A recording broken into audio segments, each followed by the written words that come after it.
Hello and welcome to Failure and Analysis. My name is Kevin Jordan. I am a vanilla WoW game designer on the WoW team back in the day, and I'm doing another reaction video to their latest Q&A with Ian and Lore. So one of the things that I've judged the previous versions on was I've always seen these Q&As as an excellent opportunity for them to um, bridge the gap in terms of how players have been feeling about the game currently. A lot of them feel that it's gotten a lot worse, particularly with BFA. A lot of people have unsubbed. They're quitting. They're still sub, but they don't play. And this is an opportunity for the developers to reach out to that audience and try to reestablish some trust or some goodwill towards bringing those people back. Essentially telling them, we've heard what you've been saying and we're working on it and we'd like you to come back, and here are the steps we're going to take to get you to come back. So I felt like the first one of these Q&As that I saw did a pretty poor job of that. They answered a lot of softball questions. The second one was better. It was better. So I'm going to evaluate it on that in that respect again with these, and then just try to comment on the individual the messages and things when they talk about game design, whether I think it's a good idea or bad, or and I'll try to inject some humor in. We can all have a bit of a laugh on that says and whatnot. But anyway, here we go. Let's get started. What is up, everybody, and welcome to another World of Warcraft live developer Q&A. My name is Josh Allen, aka Community Manager Lore, joined here today by Game Director Ian Hazakostas. Ian, thank you so much for joining us here. Hey, Josh, great to be here again with our new fancier setup. Yeah, shiny new. I can't wait to find out what I'm going to break in this one. Yeah. It's bound to be something at some point. It'll be an adventure. It'll be an adventure indeed. So we got a lot of questions to get through today. I do want to make one call out real quick before we get started. Just I know we got a lot of questions that came in about Rise of Azhara, which is the upcoming content update for World of Warcraft. We're not quite ready to talk too much about that, so I apologize that we're not going to dig too deeply in any questions about Rise of Azhara. There'll probably be bits and pieces here. Yeah, I'm going to probably mention some stuff where it's relevant to questions, but in terms of like the big info dump on the latest, what's changed since BlizzCon, and the details on some of the features that you heard about at BlizzCon, that's going to be coming very soon. Yep. But not quite yet. All very, very soon. So let's get into our first question. This one comes from Vero, who asked, the 100% loot RNG in the game with caches, personal loot, and trading restrictions, no Valor vendors, no upgrade, RNG sockets, Titan Force, Warforge. Can you comment on any areas you'd like to lessen RNG and increase player agency? Whoa, okay, so already hard hitting. They got to the questions right away too, which is good. Yeah, great hard hitting question. Let's see how they answer it, because I do think this is one of the fundamental issues in the game right now.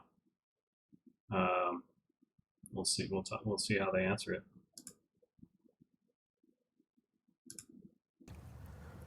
Yeah, this is, obviously this is a hot topic. We hear this discussed a ton, get a lot of feedback on it. And there's a lot of different pieces to this question and the topic to unpack. Randomness has been a part of loot acquisition in World of Warcraft since the beginning. And I think in most MMOs, most RPGs, there's some chance of, things have the possibility of dropping something. You don't always get what you want. And we've tried in different ways to mitigate that over the years. And more recently, we have things like... I'm sorry, I have to stop it here. So they're going with multiple camera approach. I spoke earlier about how the two of them talk to each other quite a bit, and the audience is obviously us, right? So they should be looking at the camera, talking to us when they answer their questions. They've made that job much harder now with the multiple cameras, because you have to be pretty well trained to follow the cameras when you're talking. So pretty funny that they've complicated that part of it. And these guys aren't professional, broadcasters or anything like that, news, reporters or anything like that. So, but yeah, I just think that's funny. the Residuum vendor, to help make Azerite armor from Mythic Plus in particular more acquirable and more targetable for folks who want a specific piece. Because we know we're pulling from a very large pool of items, you don't really have a sense of control over what you're going to get. And of course, there's some things like crafted pieces where you can get a very high quality Mythic grade level piece in a specific slot. But I think that this broad topic is the result of the overall direction that itemization has taken over the past several years. I think at this point in WoW, we have more different viable loot acquisition paths than ever before. Whether it's in parallel, Mythic Plus, raiding, PvP, all of which are giving gear that can be universally useful. Whereas in the past, going back a few years, it was basically you had to raid to get the best gear, and then PvP had its own separate gear path with PvP stats that wasn't as useful. And so there were fewer items to really deal with. You might look at a given tier and only have 2 or 3 items total that you could aim for, maybe even just 1. And so if you got the item, you were happy and you got it, and if you didn't, you didn't. Whereas these days, it's much more common to see good loot that isn't the precise good loot that you need. Whether it's getting something from your cache that's not quite the thing you were hoping for, or you get something but you already had a Warforged piece in that slot, and it feels like these extra layers of randomness. Right. That's something we want to do. So that brings up an interesting point. I talked about the homogenization of items before. Items designed by spreadsheet rather than a human being, and how they feel like they're designed by a spreadsheet. And they've made it so that all items are kind of automatically good because they have multiple stats, but only the ones that you care about are the ones that are active based on your role. So that's actually decreased the amount of gear that's possible. It's decreased the design space for itemization, and so they're decreasing the itemization quantity in terms of like types of items that can be made, and at the same time they're increasing the number of places where you get items, and so now they're starting to notice the difference. More places to get less gear. Whereas in the past, when everything was made by hand and there were lots of different combinations because there were a lot more attributes, and you weren't guaranteed to get the attribute you wanted on a piece, or I should say it didn't switch over when you switch specs, would have fit better in terms of there's more places to acquire gear and there's a lot of items to plug in across all these types of places. So again, I talk about painting themselves into a corner. This is one of the side effects of streamlining gear, homogenizing gear, is that there's less gear to go around in a world that's now offering way more paths. So everything feels a lot more samey. It also disincentivizes you from doing different types of content, which can be very good in battling exhaustion. Players that run dungeons and that's all they do, they end up running the same dungeons over and over. If they took a break to PvP a little bit or solo quest a little bit, or whatever it is the game has to offer, it can mix up the experience and keep things kind of fresh for longer. So it's also about leveraging the content you have, getting people excited to try different things.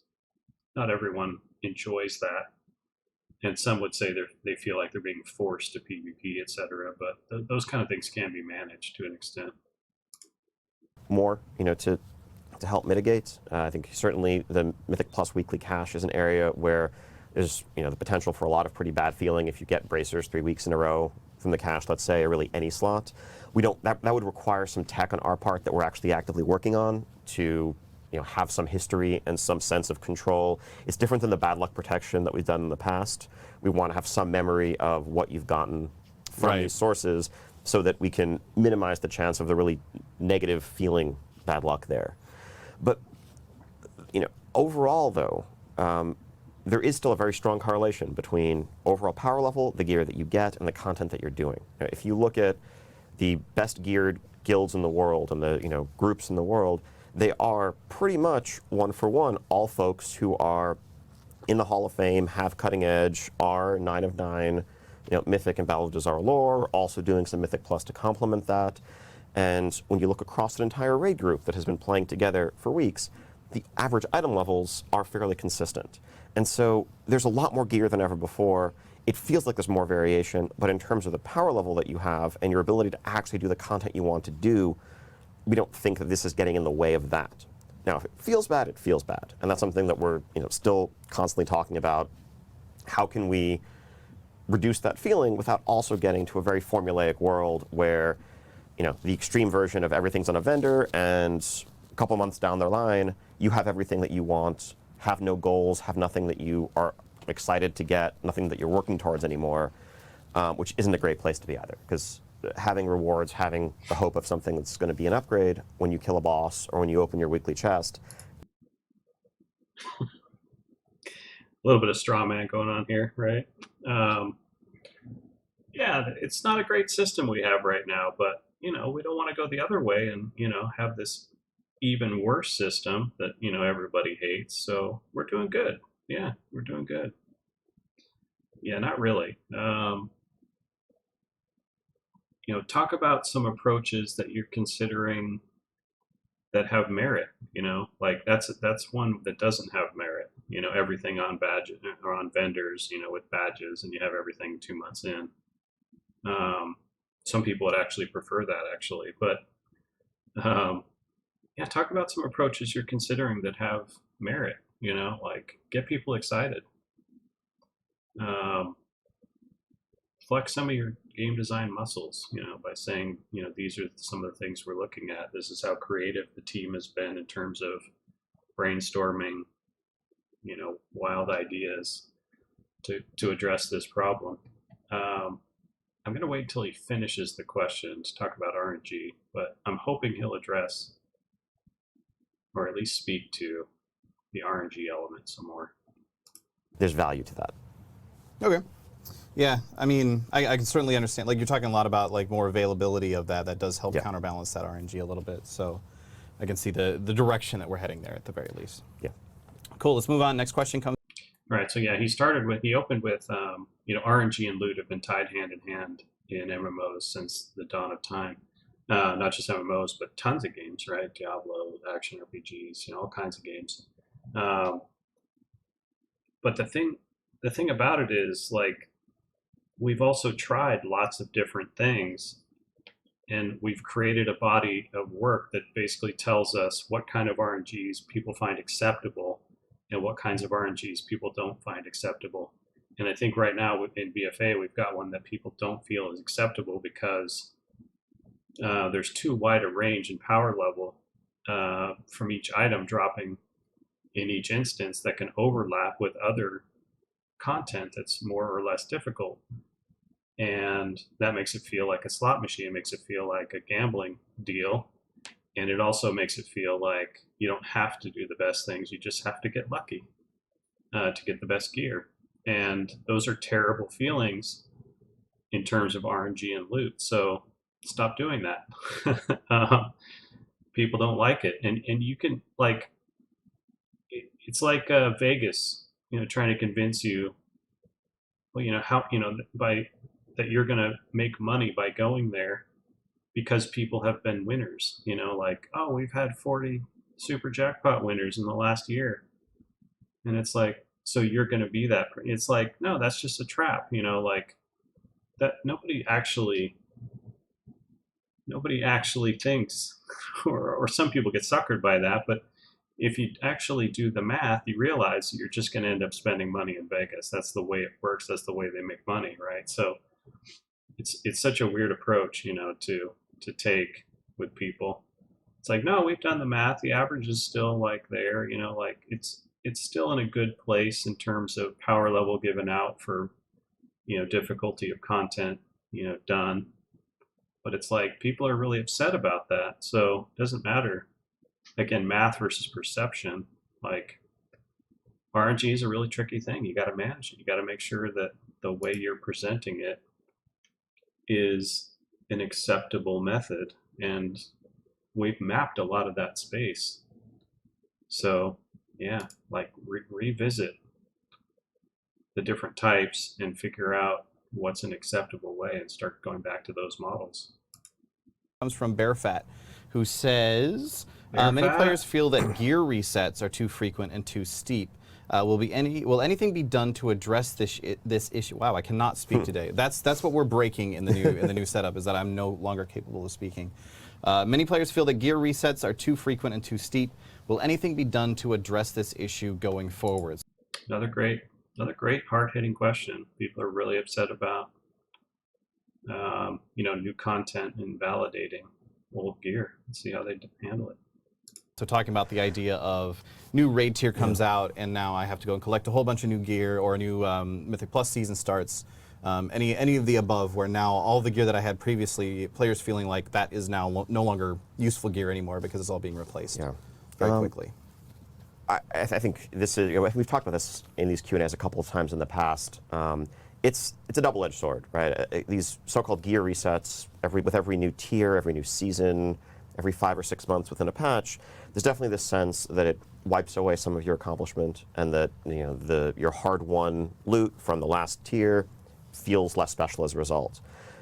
The flip side is that we've experimented over the years with different levels of item level gaps between raid zones, between successive PvP seasons, and we've settled on a number in the 25 to 30 range, which is where we've been for the past several years, as kind of the minimum required for upgrades going into new content to feel good. And I think I've used this example in some discussion in the past. There are plenty of guilds, using raiding as a specific example, that span 2 tiers, 2 difficulties of content over the course of an entire 4 or 5 month tier. That might work their way through Heroic and begin Mythic, and then finish, with 4 or 5 Mythic bosses killed after several weeks. But they're not a guild that's going to jump in and start having success in Mythic the first week that Mythic opens of the new tier. They're not the Method of the World, or Limit, or Exorcist, or what have you. And so that's an aspirational goal for them several months down the line. But they have a bunch of Mythic gear from the last tier because they still collectively killed, they have several dozen boss kills over the course of those weeks. Yeah. And so if they come into the new tier, if, Ashar's Palace becomes available, and folks who did some Mythic Battle of Dazar lore are starting on Heroic Ashar's Palace, killing bosses that aren't trivial for them, they're working their way through the zone over the course of a few weeks, and the drops are side grades at best, that doesn't feel particularly rewarding because you just worked hard to learn a new fight and got nothing for it. Also, your power level isn't being pushed forward at all because these are side grades. And so we've settled into a space where, if you have Mythic Battle of Dazar lore gear, normal Ashara gear in Rise of Ashara will be, kind of irrelevant to you, but Heroic gear will matter and will be an upgrade. And that's sort of where everything has ended up. And I think we're probably going to stick with something along those lines for the foreseeable future. It's interesting, too, thinking about it. Like, a lot of the people who are probably watching this Q&A, a lot of the people who are sending these questions are going to find themselves falling into that more engaged, more hardcore end of the spectrum. So a lot of the people that are sending in the questions like this are feeling that sort of issue you described, where they're getting in and they're clearing the new fights relatively quickly, and thus they're getting all the new loot, not necessarily falling into that earlier bucket, where, if I'm not mistaken, I think most people actually end up who are just playing the game normally, not super hardcore top end. It's interesting to think about it just from a perspective of the questions coming in from the Q&A versus the overall experience. And I'm not trying to, it sounds kind of like I'm making an excuse right now. That's not what I'm trying to do. It's more along the lines of just understanding. But by definition, if you're sitting here watching us on Twitch right now, you are probably more hardcore than the average World of Warcraft player. That's what I was trying to say. And that's just the nature of it. Yep. Very true. I'm going to move on before I say anything else. All right, so couple things. And Lore said it. He said the key to this entire problem without realizing it at the start. After he asked the question, he sort of extrapolated on the question by saying, yeah, people feel like they have to do this new content to get the new gear, and it immediately replaces the old stuff, right? and Ian is frustrated, right? Like somebody in chat said, "Oh, you look so frustrated answering this question," right? We've answered it a couple times. Come on, guys. Like the problem is he's trying to answer a question by fiddling with the numbers on um, how much more powerful the new items are. He's taking the audience too literally in terms of what their actual complaint is. Their complaint is actually less to do, from my perspective, is less to do with the itemization and how fast it replaces the content. It's that they're not enjoying the content. And again, I go back to we have to do this new content. This used to be we get to do this new content. We're excited to do this new content. And yeah, some stuff's going to drop and but we're going to have a whole new set of accomplishments under our belt, right? But now people are like, oh, we have to, like, oh, another 1,000 steps on the treadmill, right? And he's trying to solve the problem by playing with the power levels. It's like that's never going to solve the problem because that's not really the complaint here. The complaint is they're not enjoying the content. People aren't having a good time getting the gear. They're chasing the gear because that's the way our brains are wired, is to get the best stuff all the time and be the best and progress the fastest. And like that's the mindset a lot of these people are in. They're asking these questions, but they're not also having any fun while doing it. And they're starting to see the treadmill and they're just participating in the treadmill. But the next, set of content is actually now viewed as a chore, to a lot of people, rather than an exciting new thing they get to explore and have fun with, right? So the answer isn't in tweaking the values on how powerful the new items are, how quickly they replace the old gear. The answer is figure out the systems that are exposing the treadmill and is essentially diminishing the fun of each little new bit of content for a lot of these players, because people are they're just starting to sound exhausted by the whole process, and that's a really bad sign moving forward. Else that's stupid? This question comes from, spoilers, I'm going to say more stupid things. That's just how this works. This question comes from Faith, who says, it was mentioned before that fun is the ultimate metric that drives the game forward. What are some qualitative and quantitative methods that are utilized to measure not only participation, but actual enjoyment?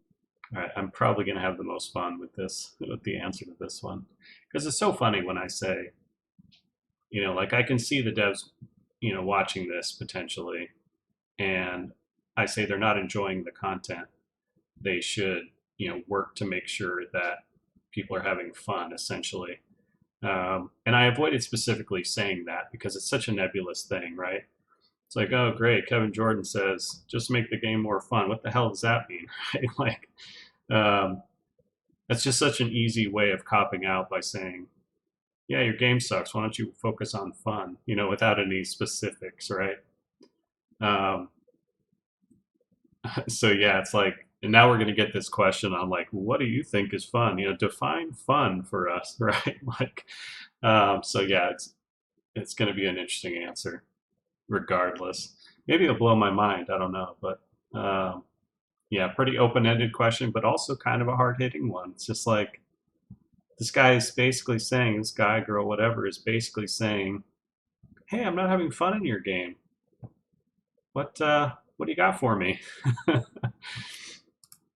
So the idea of how do you measure fun in World of Warcraft? How do you look at something and say, okay, yeah, this thing that we've created, this is fun, versus this is something that people are doing just because it's good? Exactly. I wish it was simple and quantifiable, but I mean, I think, this was a comment I think I made in the Reddit AMA that I did last fall in September, and this was just to clarify that comment. It was more pushing back against the idea that we're ever doing something driven solely by some external metric like monthly active users or daily active users or hours played. I think the community, especially recently, has discussed that and maybe fixated on those metrics because you hear them in investor calls. You're listening to the Activision earnings call every quarter, and you hear discussion of MAUs as an acronym. That's because that's consistent language when you're trying to compare and aggregate a bunch of different products across the entire Activision Blizzard portfolio, including mobile titles, free-to-play games, console games, and a subscription game like WoW, and kind of translate that into language that the investor community can understand.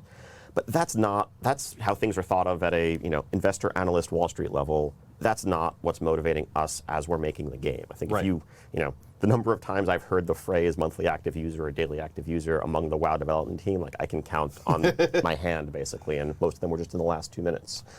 But no, we would never do something, like if we do something that makes people spend more time in the short term, but isn't fun and isn't frustrating and is burning them out, that's not a successful design. That's a terrible design. We have no incentive to want to do that. All we want to do is to make a game that is as engaging and fun as possible. And the way measuring that can be tricky. And I think this is something we've talked about going. Yeah, so on my channel, I think it was even just yesterday, we talked about this. And he's defining what fun isn't, right? Which is fine, but I hope he has more. And it sounds like he's about to get into the more. But a lot of people have asked this question. Well, what's the problem with the WoW dev team? And the two cynical answers are they're greedy or they're incompetent, right? And I don't think they're either, honestly. But he just answered the question in terms of, well, they're not greedy. So that's what that question answered him, is him trying to convince us essentially that the investors are greedy, but we're not. And so now we get to the question of how do we answer, are we still good at, making WoW fun, essentially. Way back. If there's a piece of content that is over rewarding or has a risk reward ratio that's kind of out of whack with the rest of the game, we're going to see huge participation levels for it. Like this, goes all the way back to Burning Crusade. We called it back then the quote-unquote Mechanar problem. Like Mechanar was the shortest, easiest dungeon in Burning Crusade. Everyone ran that dungeon to get their badges of justice for their gear at the time, and that we. Another reason badges are a bad idea. People wouldn't run Mechanar ad nauseum if there were only so many items they could get, so many slots they could cover by running Mechanar. Was it the most fun dungeon? No. Like we wouldn't look at, if we were looking at analytics and saying, okay, we just need to make a whole bunch more dungeons exactly like Mechanar. Yeah, no. No, it's just that it was over rewarding for what it was, and everyone felt forced to do it. Yeah, it was fast. There were like 3 bosses that you could clear the whole thing in like 10 minutes. Exactly. So I think things that we're looking at qualitatively, it's feedback. It's reading forums, reading Twitter, Reddit, other community sites. Are people enjoying the game? Are people frustrated? Obviously, we've heard a lot of frustration over the past few months. That's something we've actively been discussing, always working to address. Go ahead and give yourself, guys, a round of applause. You have done a great job of communicating your frustration. They've received that, and let's see what they do with it. But at least give yourselves a round. You're communicating, and it's being heard. That's the first step. It's good. Because a lot of people have felt like they don't hear. They don't know that you guys are frustrated. They don't know, they haven't received the message that, things could be better. So you've done a good job of breaking down the walls and making your message heard. Well done. Us always working to understand the root causes of and shore those up. Quantitatively, I think there is some value to just how much are people logging in, what's their overall playtime, how invested are they, and how connected are they feeling to World of Warcraft right now. And I think historically, going back, we've definitely seen a pretty strong correlation between overall levels of player activity, which is separate from subscription numbers, mind you. It's just how many days a week are you logging in? How much time are you spending when you're playing the game? We've seen strong correlations between that and how the community is feeling.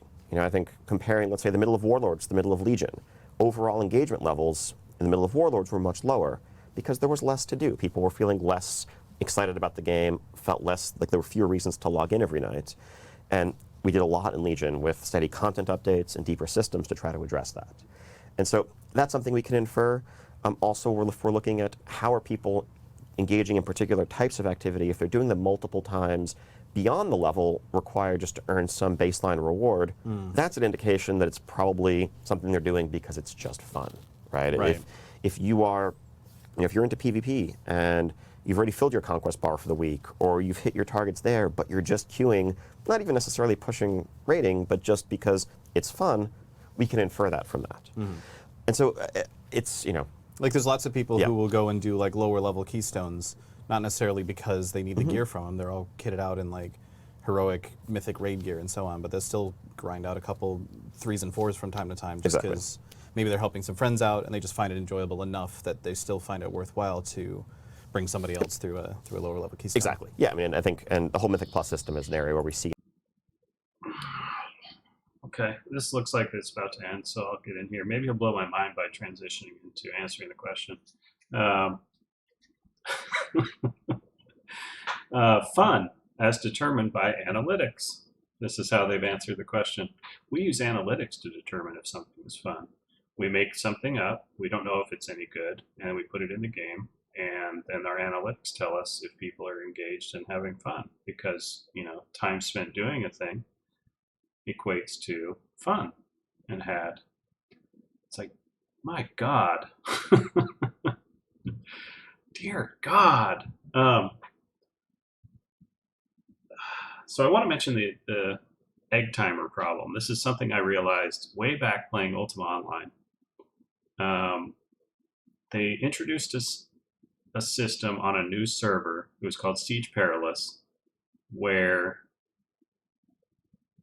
every 15 minutes, the first time you used a skill, it was a skill use for gain system. Every time you used a skill, every 15 minutes, you would automatically increase it by a point. Whereas before, it was sort of random. It was sort of random. You weren't sure when you were going to get it. You could go, an hour of practicing something, and it may go up, it may not, right? And so the way you played Siege Perilous, and you wanted to develop your characters, the way you played Siege Perilous is you set up an egg timer next to you for the 15-minute mark. You log in, you practice your skill, you log off. 15 minutes later, the egg timer goes off, ding. Log in, get your skill, right? That was the most efficient use of your time and the most efficient way to level your character. It wasn't play constantly, right?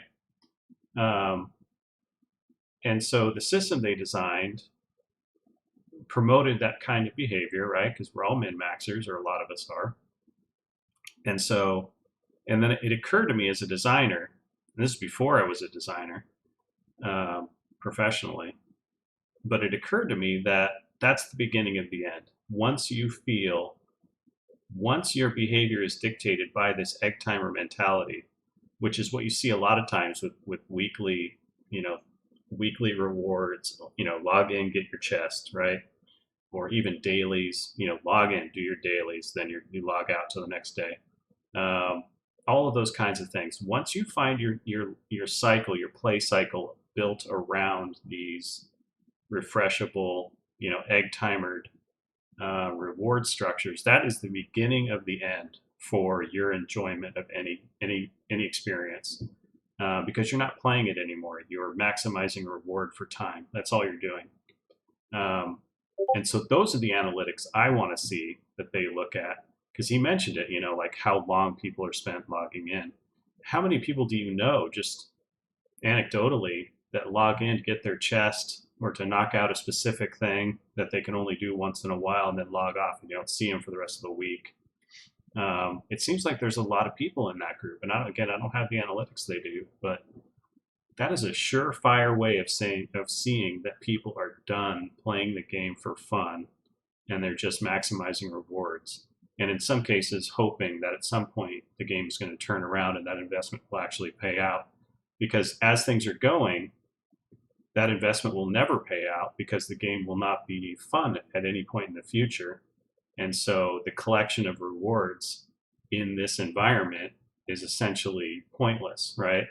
Because you're never going to leverage that in a game that you're actually enjoying playing again, right? You're never even going to be on the servers for longer than it takes you to fulfill your egg timer requirements or whatever. So um, yeah, and just like, and again, the analytics defining fun, like you don't sound like a game designer, Ian. You sound like a computer, that's trying to evolve into a sentient AI, right?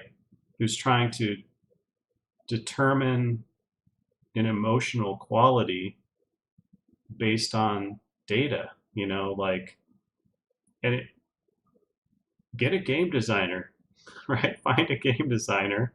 You have some on your staff, find one and have them talk to you about why things are fun. Have them talk to you about game design systems that create engagement and emotional experience, which which essentially constitute fun. Describe that, right?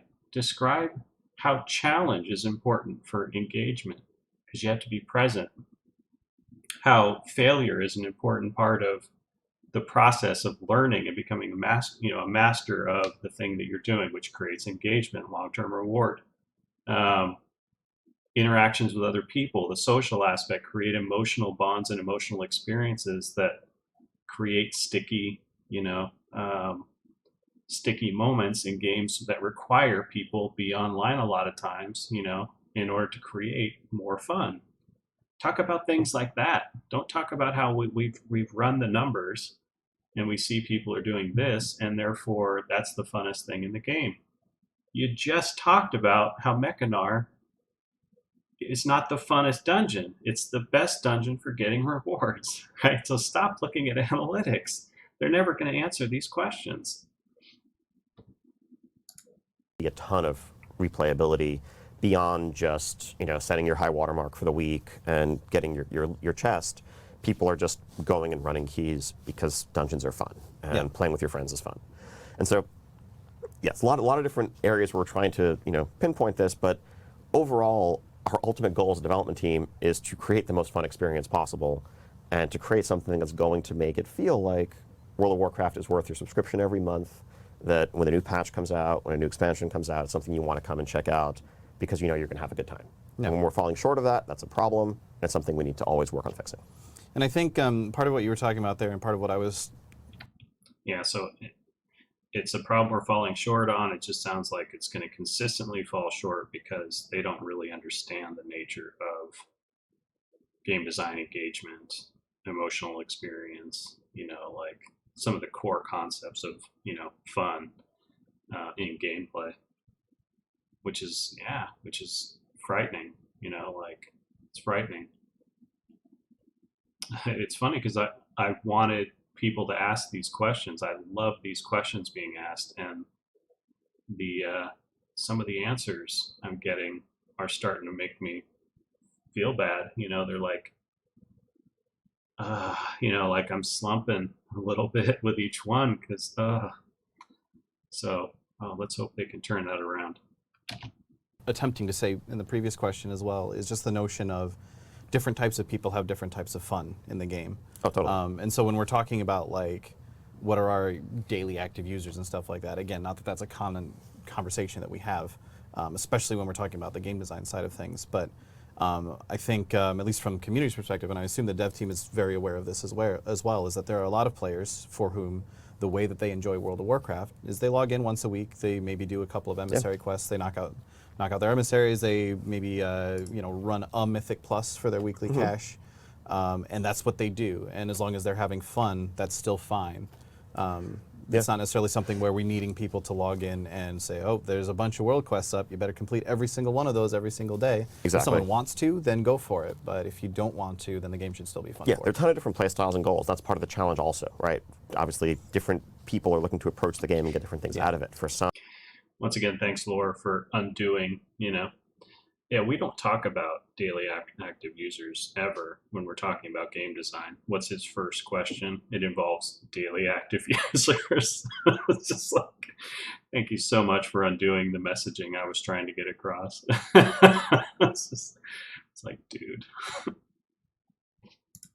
The game begins at max level. For others, they hit next level and start leveling a new alt, and that's the journey they go through. I mean, I think some recent changes that we made just in 8.15 to sources of artifact power, for example, were actually aimed at kind of easing the experience for the so-called raid logger, the person that you mentioned who just wants to, like, they log on for their guild raid, maybe they play a couple of hours here or there other than that, because they don't have a ton of free time, but they want to stay connected to maybe a group of people they've played with for years, and they enjoy raiding, but they don't want to feel like they can't do that viably without spending tons of time otherwise.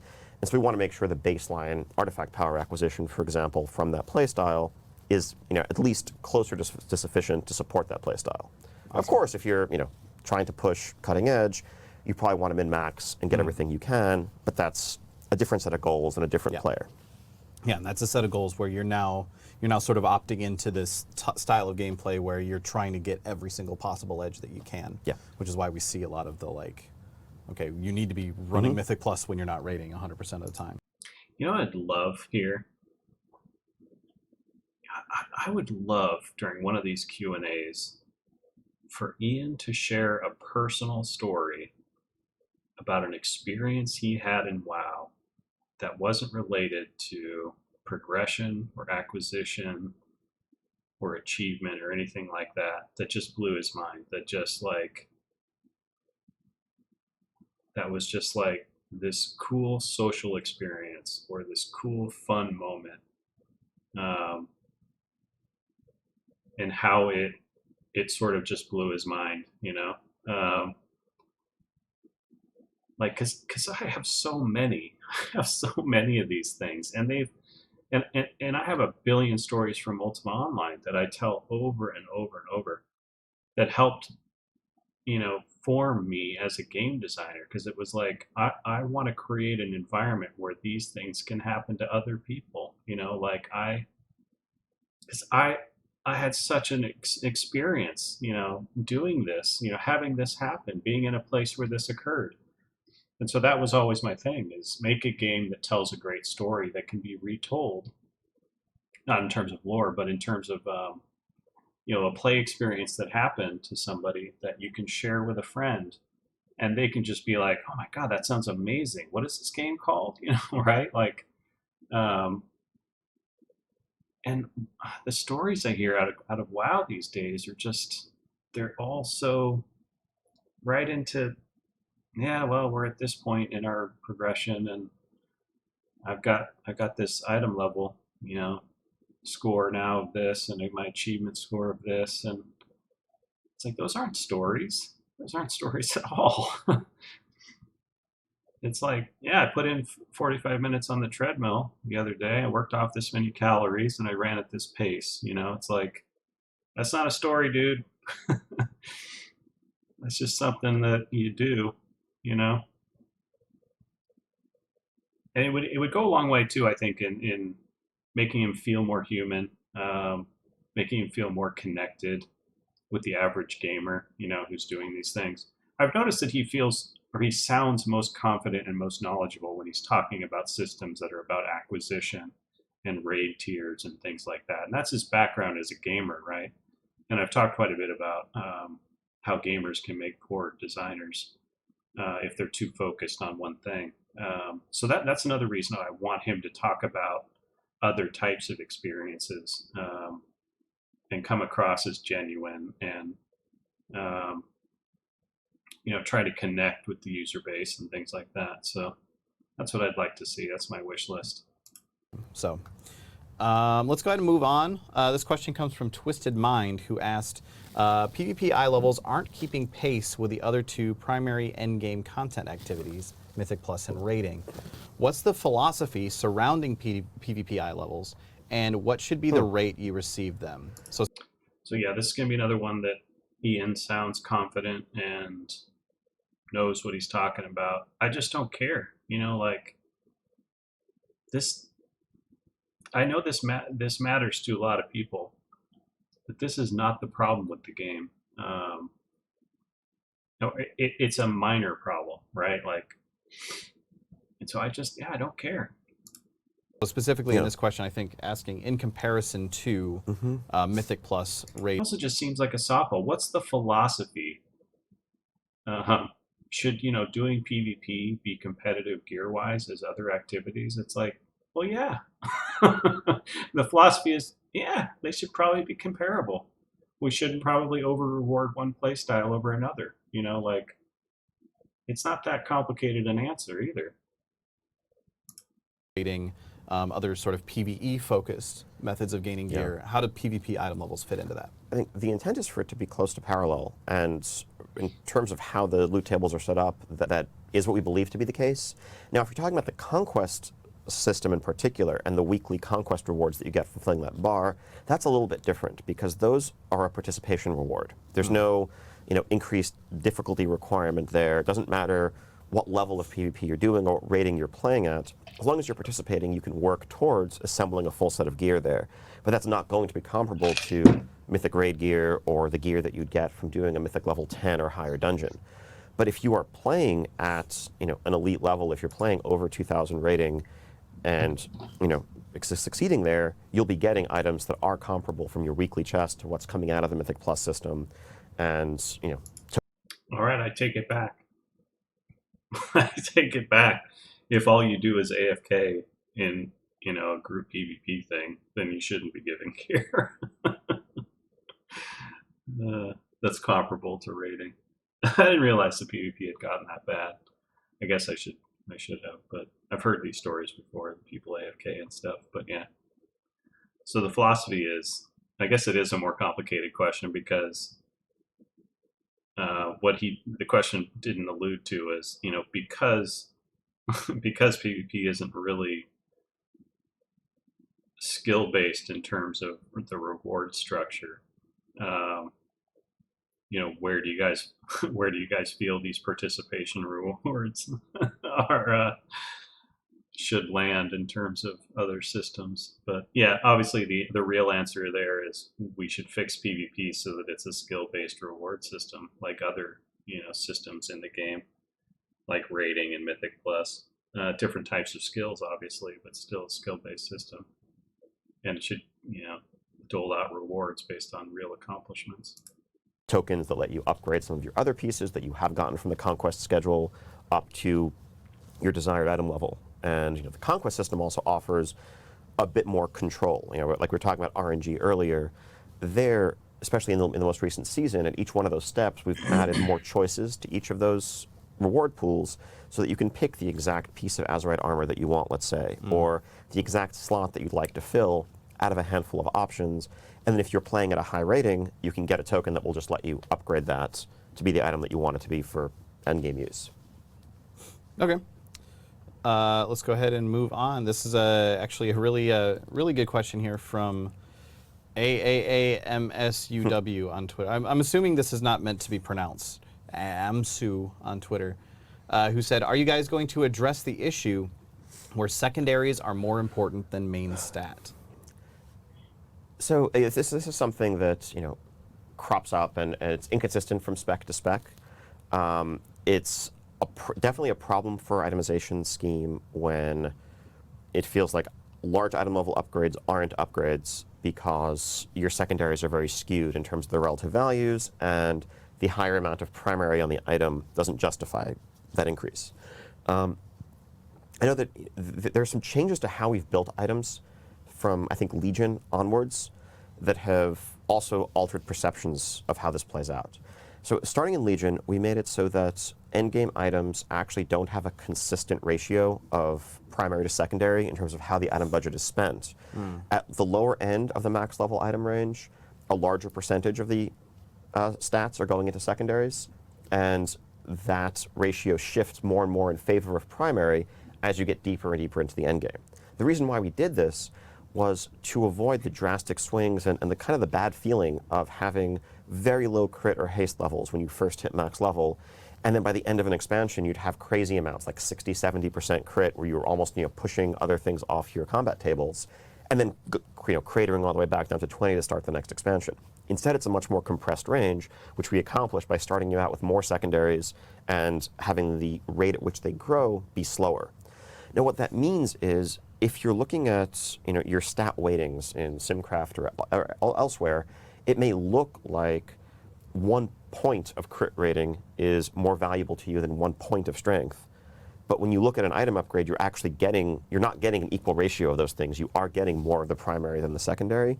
So Right. it may still be the case that, in a one-to-one comparison, crit is better, but the game isn't offering you those one-to-one comparisons. The game is actually asking you whether you want 50 strength or 30 crit, let's say. Now, for specific specs, that can be more skewed, and that's something that I think we try to address on the class design level, so that if there's a stat that's terrible for you, or any item that has that stat is automatically dead, that's a major problem for us. And going forward, it's something we are discussing more comprehensive changes to how items are budgeted and how they progress to try to solve. Because overall, large item level upgrades should be upgrades. If you see something that's 15 eye levels higher than what you have, you should feel pretty secure in that being a good idea to equip. When you get to smaller differences, like 5 item levels or whatever, that may be something that's more complicated decision. Folks who are going to sim their items are going to do it regardless, but we'd like the gap between the person who just automatically equips the higher item level and the person who is calculating everything out to be smaller where it can be. Yeah, and I guess there. A couple things to talk about here. One, how important is this question? Not how important, how prevalent, how big an issue is this? Like, are there a lot of players asking this question? If the answer is no, don't field the question here. If the answer is yes, then it's like that's a message that min-maxing has become too big a part of the game in terms of some of these items. Is my impression. The other thing to talk about is at the same time, I love that people are back to sort of theory crafting and min-maxing some items that accidentally, it seems, some secondary attributes are better than primaries in a way that make looking at some items that are lower item level in a different way has happened, has become a reality, which I think is exciting. Um, and he even said it's a problem if an item is 15 levels higher and it's not an upgrade. One, that's a problem with showing item level. Again, another problem with showing item level and the damage it does to the game. Because think back to vanilla itemization and the best in slot items that were really kooky low level items that you got from weird places that stayed that way for a long time. And they were beloved. These items were beloved and they were sought after. And for some were answered the questions of, oh, my accomplishments in the previous game weren't instantly eradicated from the first thing I fought in the new content. So he's saying that that's actually a big problem, and he also says that he wants the difference to be difference between guy who just automatically updates his gear every time he gets a new piece that's higher item level, to be different, or I'm sorry, to be smaller. The difference between that guy and the guy who's min-maxing.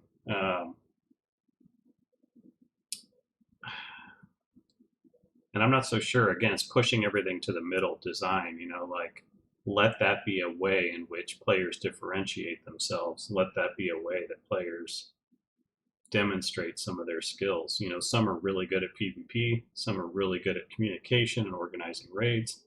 Some are really good at spreadsheeting, right? And doing the math, the complicated math that sometimes, comes up with itemization and, things like that. So let different people show their different strengths and their different skill levels in different areas. Let that be a thing. I think that's good. And yeah, stop showing item level and start creating items again by hand. Yeah, so he sees some of those things as problems that I don't necessarily agree with. Because if the range gets too small between min-maxer and item level guy, then the joke about you don't even look at anything anymore and you just automatically equip the highest item level and trust the designers, you've eliminated itemization as a fun game, as a fun part of the gameplay. And that's what I experienced playing the game. And I was just feeling kind of lazy, and I was streaming, so I was just like, I didn't want to go do math on stuff like that. But um, you don't, that's a bad end result, right? So there has to be a wide enough gap where that doesn't become the result. And I imagine quite a few people are now in that boat of just put on the highest level item thing you can get, especially since it also gives you access to content. That's a bad end result. Let's get back to game designs that don't push us towards that result.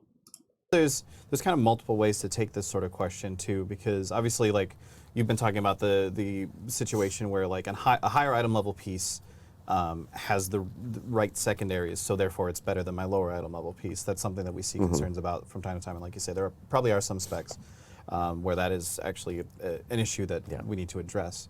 There's also sort of the other way to take that though, where it's looking at, and the only reason I bring this up is because I have seen complaints about this, where players spend more of their time thinking about secondary stats than they do about primary stats, because you're looking at side grades the entirety of the time.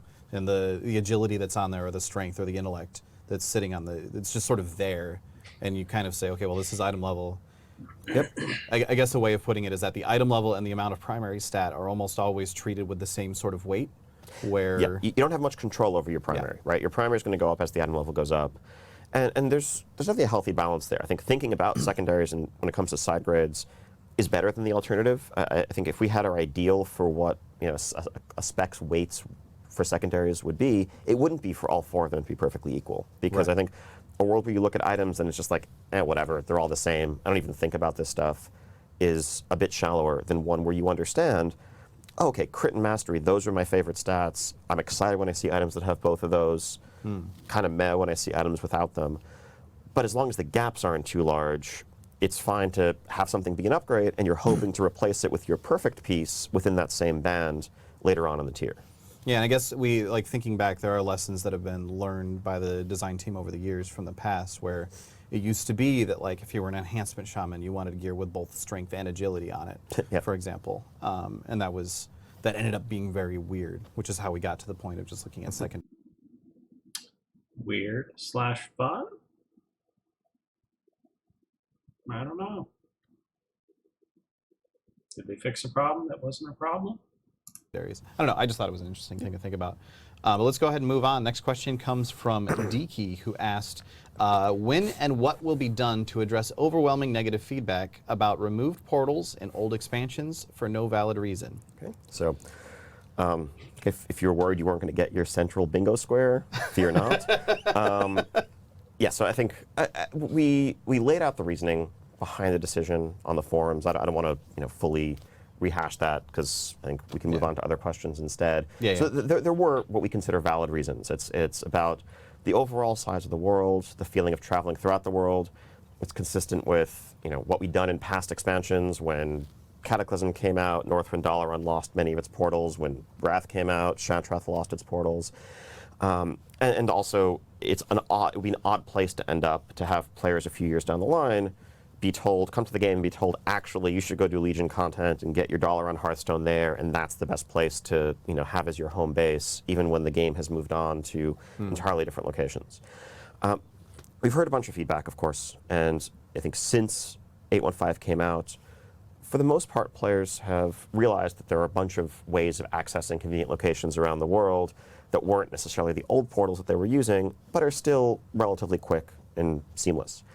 One of the ones that remains a pretty big pain point, and we've heard a lot about, is Caverns of Time. So we're definitely going to add a Caverns of Time portal in our next content update. There's that word again, pain point. It's such a trap for designers. It's like, oh, this one area is taking me 30 seconds longer than these other 3 areas. It's a pain point. It's like, my God. Obviously I throw out a pretty weak example, but yeah, it's a bat that the community has learned to swing at developers and they're reacting to it, in a way that sometimes they shouldn't be. It's like the world is big; it needs to be traveled. It's a dangerous place. It takes time. It takes planning to live in this world, to be in this world. Um, and yeah, it's like any sense of travel or downtime is a pain point, and I don't buy it. It's also an investment point. To the main portal hubs in Orgrimmar and Stormwind. So that'll be a portal that takes you right into that central Nexus area. So if you want to go do your Dragon Soul transmog runs or whatever else, you don't have to deal with Uldum and flight path to the entrance to the caverns and going all the way down. That should shave off a lot of time there. In terms of general navigation, we also have an upcoming UI improvement in our next update that will, if you have a quest tracked and that quest is taking place on a different continent, it'll actually automatically help with pathfinding in terms of how to get to that point. Oh, nice. Like, this is actually something we started thinking about at the start of Battle for Azeroth, when a ton of Alliance players came back and got a quest sending them to Silithus and had that initial question of like, wait, how do I get to Silithus exactly? And so that should also just help in general, especially for new players. It'll put a marker on your map for the Zeppelin Tower or the portal or the ship, the fastest and best way of getting to the other continent, and then once you're there. Oh, and if you'd like to turn on this feature, we'll automatically give you the Wrath Baby title. How's that? I kid. There, you can more easily pathfind to your objective. Okay, cool. So at the very least, it's something that we're still discussing. We're still considering. We are making changes. Obviously, you mentioned the Caverns of Time portal. Yes. As well as just making it easier for players to understand how they actually get to those. Exactly. Because I think that was a big part of why there was such an initial, like I know it was why initially I was like very confused about this change, is I was like, okay, but now how do I get to Northrend? Because the way I've been doing that for so long was, my path was weird. I was going to Mista Pandaria, going to the shrine. Nobody cares about your path to Northrend, dude. And taking the Dalaran portal, and I understand why that's weird. Like, oh, in order to get to Northrend, the best way to go there is through Pandaria. Exactly. That's a little bit weird. Yeah, then like especially on the Horde side, there were so many different random. Oh yeah, two guys talking about how they get from place to place. Sorry. Scattered portals and Cleft of Shadows that it was like very, even for developers making the game, tricky to keep track of exactly what was where. I think centralizing all of that into a location and adding some new direct access where it made sense. Yeah, how many times did I try to go to Blasted Lands and end up in Hellfire Peninsula instead? Yep. Question here from the Great Bombino, who said, hey guys, when will we see more transmog customization? I would love to be able to hide any item slot. Bear Chest Zandalari are awesome. I don't know about any item slot. I feel like there's some item slots that we should probably not let. Especially the bare-chested female Zandalari. Am I right? Let people hide, but I mean, unless we want people running around with no pants, I guess. But how do you feel about this? More transmog customization, hiding more item slots. I feel like no pants dungeon runs are kind of a time-honored tradition. That's true, especially if you like needed extra rage as a tank ages ago. It's a deep cut. So yes, actually we've heard a lot of great feedback and discussion actually really recently, especially with Zandalari being unlocked as an allied race, about the chest slot.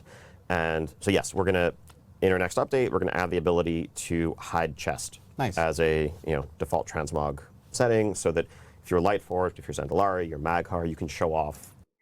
We did it. We did it.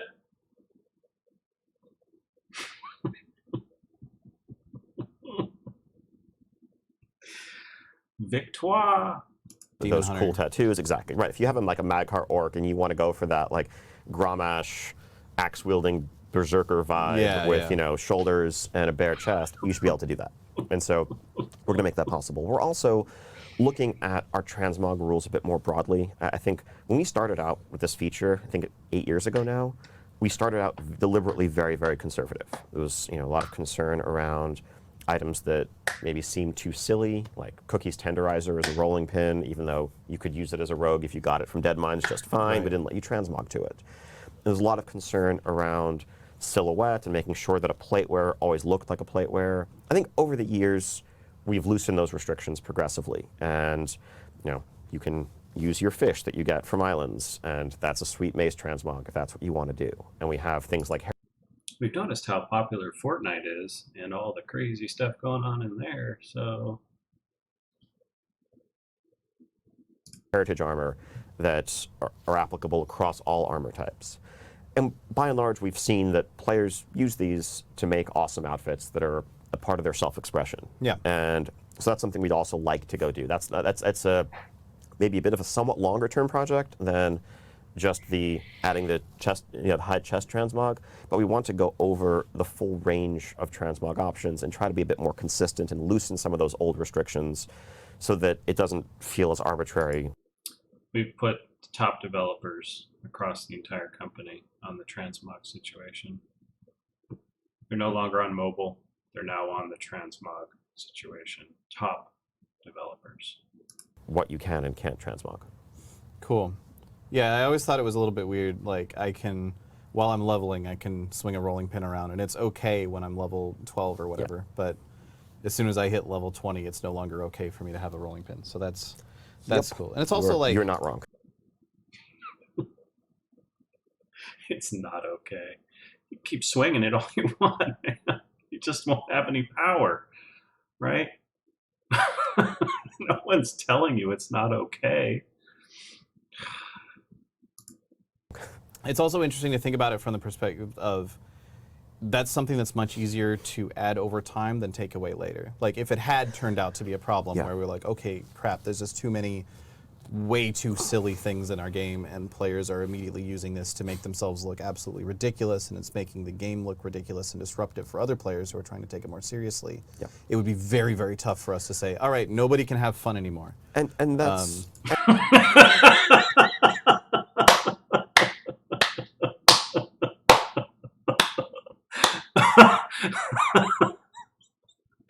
Oh, man.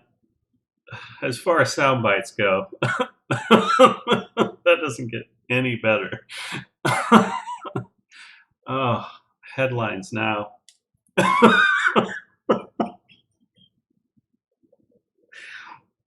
Lower puts his foot down in the Q&A. Oh, good God. It would be less amusing if, Blizzard hadn't actually done that on so many occasions, right? Like, just come in and just took the fun hammer and just whacked everybody over the head with it. Stop it! Stop it! Jokes on Lore. We were already not having fun. So good. And that general... It's easier to add that over time. And the general line of thinking is why we tend to be conservative out the gate with a lot of our new systems, a lot of our new designs, with the knowledge that we can loosen it over time. Yeah. I think as we can all attest, with things like portals and everything else, taking something away once players are used to having it is a very painful experience, and one that we prefer to avoid wherever possible. Okay. Next question from Jacelyn, who asked, except when it comes to taking away the fun of the game over 10 years. We try not to shy away from that.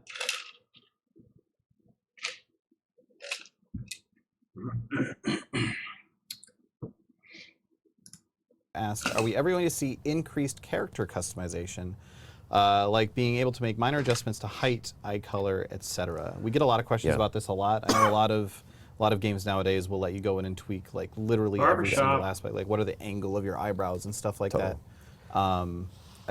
I'm guessing we're probably not heading in that direction, but yes, I think a world where it's sliders and you can make your scary, super tall Slender Man, probably unlikely. No fish faces. Things like eye color. So first off, we definitely want to do more with increased character customization. We think this is an area where there's a ton of opportunity for us to do better. You know what synergizes really well with no chest transmog? Boob sliders. Just saying. Eye color is a perfect example of we want more options there. Height adjustments are probably trickier. I think with the way our engine works and the way characters are built, there's a lot of things that are derived from a race's scale that make it not quite as simple as just be a bit taller or shorter. I remember being a Tauren in Classic who couldn't go through doors. Yep. Yeah. For the first year, I think female Tauren could not jump through the window to Molten Core physically because they couldn't fit through it. Yeah. But yeah, this is something. And you know why we didn't know that was the true? Because nobody was making female Tauren. It was like by far the least rolled race. So to even have a 60, female Tauren character ready for Molten Core. Yeah, that's funny, Crazy Wild Lady. I read your thing as Crazy Cow Lady just now. I was like, oh, there she is. Someone who made a female Tauren. She was that Tauren that couldn't get through the window. We definitely want to do better, and that we're going to be working towards in the not too distant future. Nice. Let's go ahead and move on. Question from Porter Gage, who said, with Zandalari and Kultirans now released, when can we expect information about the next set of allied races? Yay, races. So yes, I think when it comes to allied races, this is an awesome tool that we're really excited to have as a way of deepening our storytelling. It's a new type of reward for players to earn, and we're open to and excited to add new allied races where it makes sense. There certainly isn't a plan where every patch is going to have a new set of allied races. There isn't anything coming up in Rise of Ishara, for example, along those lines.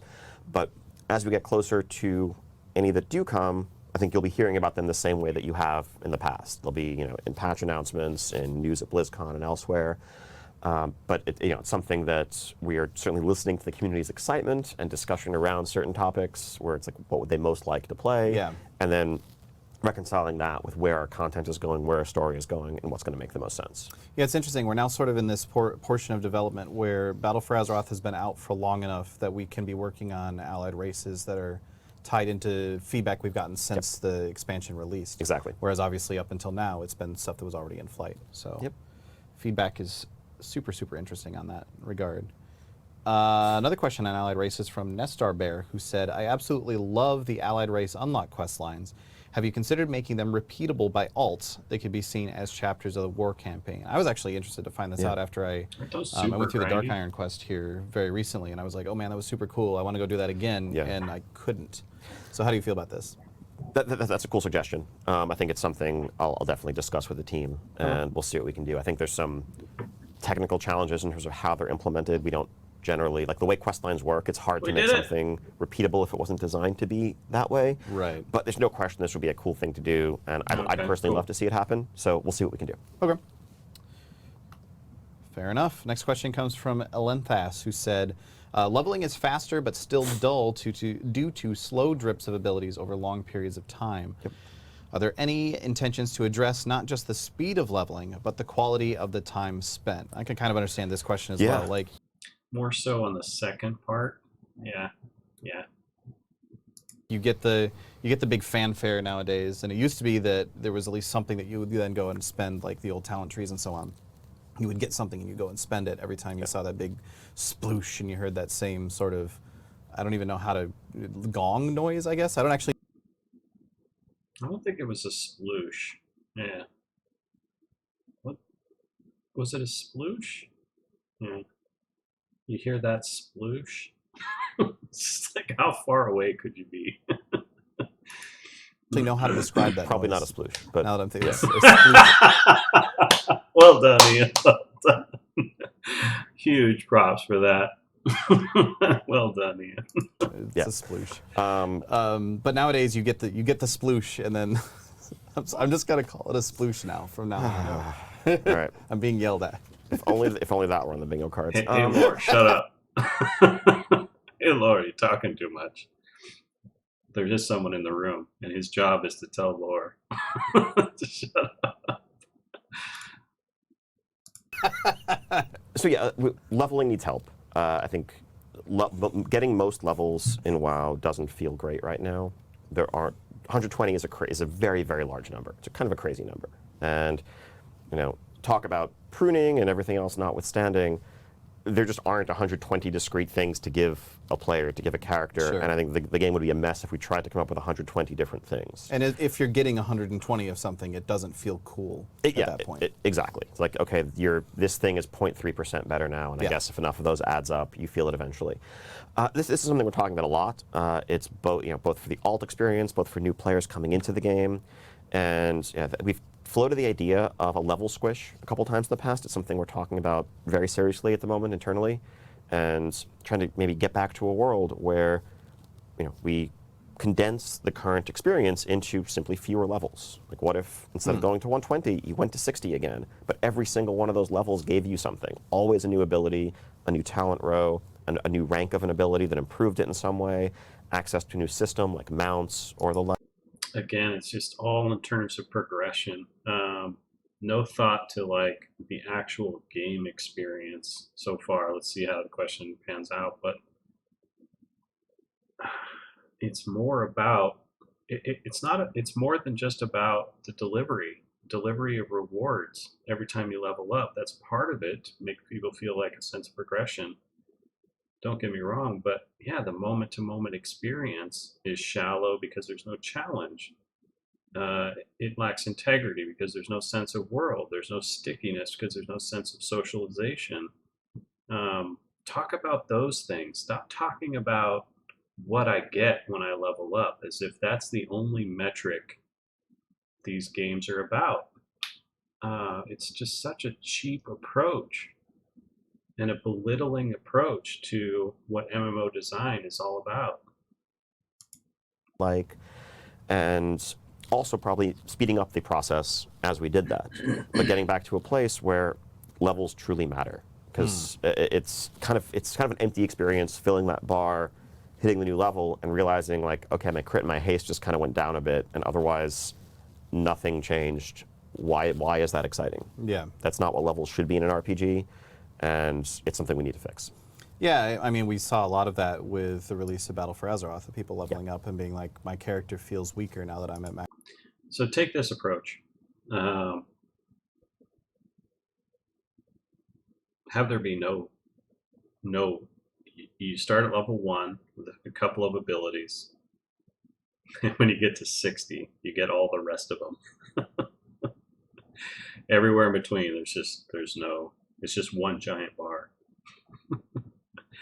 And try to make the game interesting and fun, and then go back and layer on top of it the reward structure.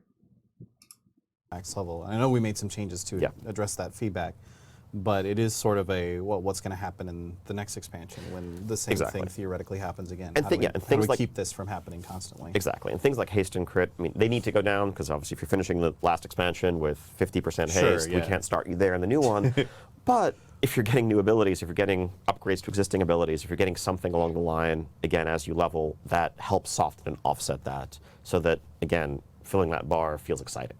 And I think that's a problem for us to think about at max level as we move ahead into new expansions, but also for that level up experience and how we're pacing the whole thing out.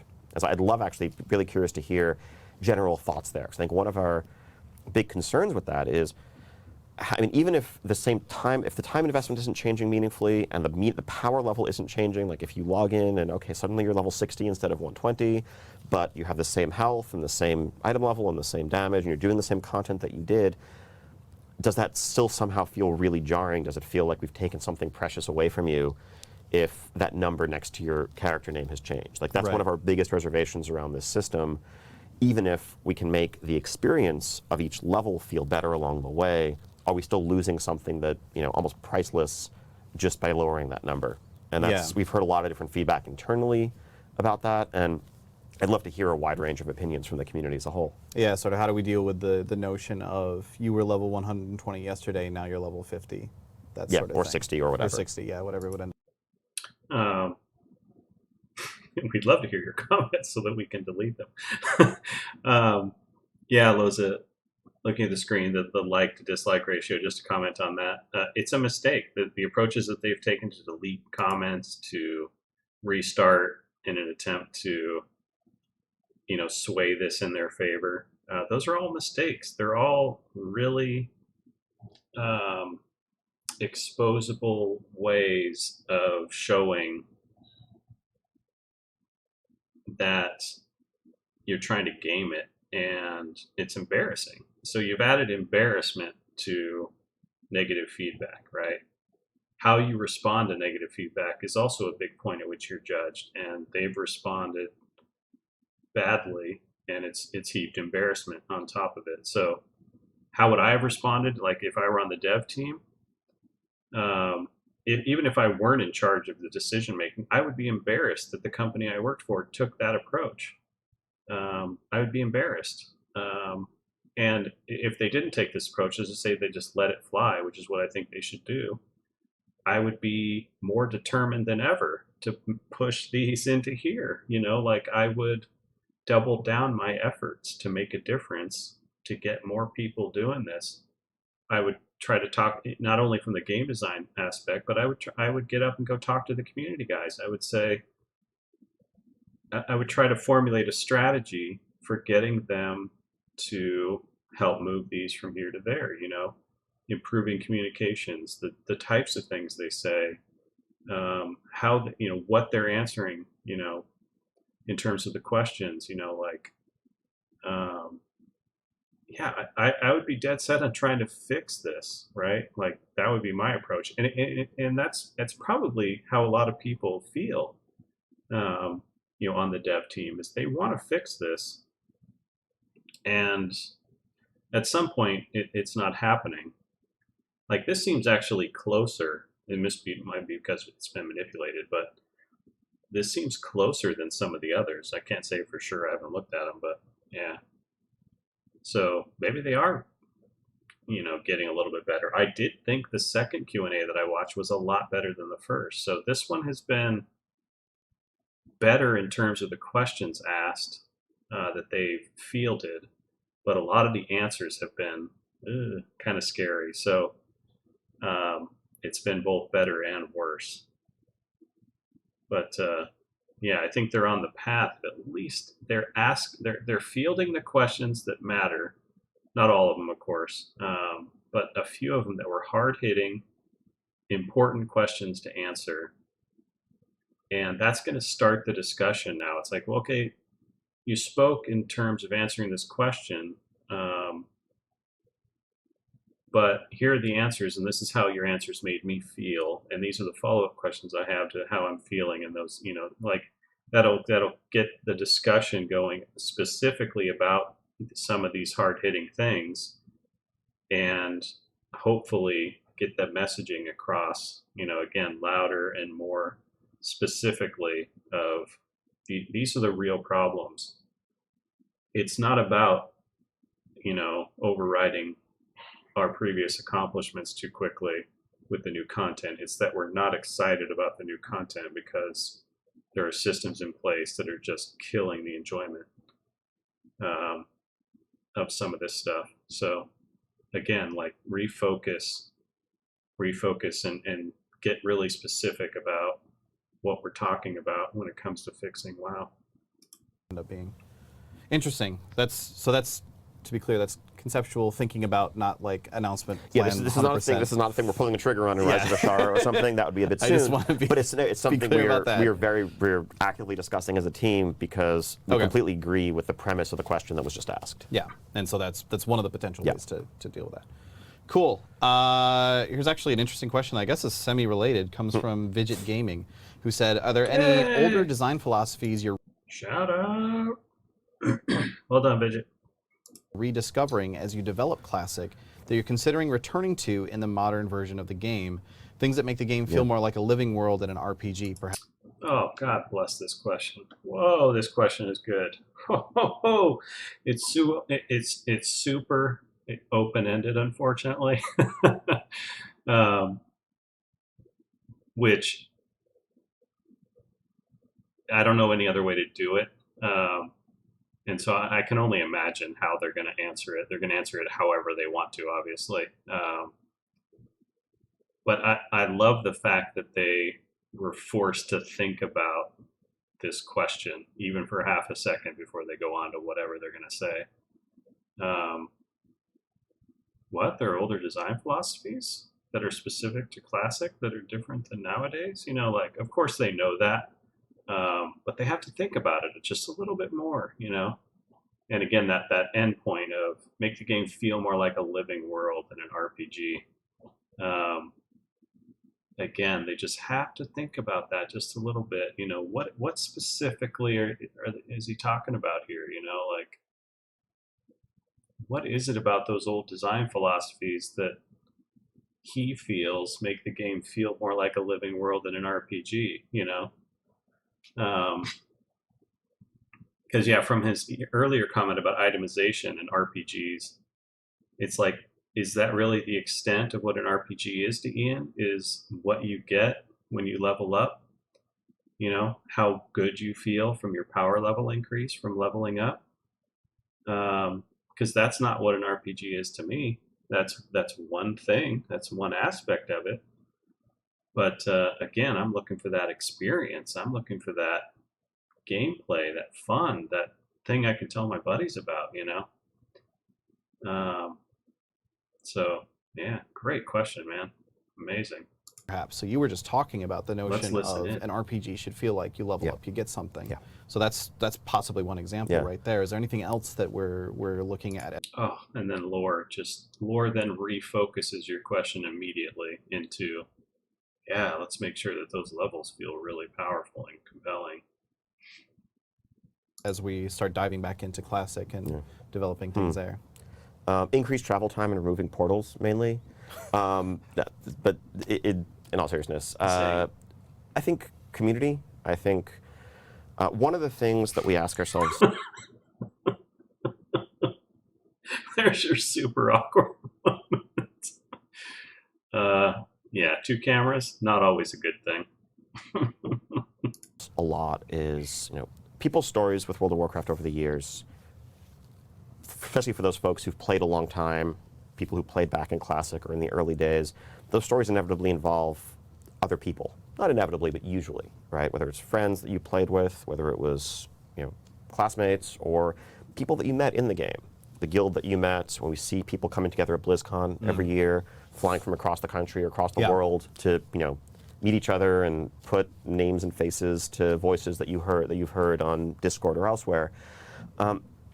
That's part of the magic of WoW, and that's something that Classic and the community of Classic really did a great job of fostering. The need, the dependence upon others, and I think the modern game is much more accessible in a ton of ways, and we don't want to go back to a place where you require other people in order to have fun, in order to participate in activities. Right. But we'd like to recapture. You're still in that place. You're still in that place. But now the presentation of that issue has way less meaning in execution, right? Because LFR is still a thing. LFG crossover, you know, dungeon finder is still a thing. You can't do those dungeons solo. But again, the execution of finding that group and going through that experience is just way worse, right? So don't pretend like accessibility, how do I put this?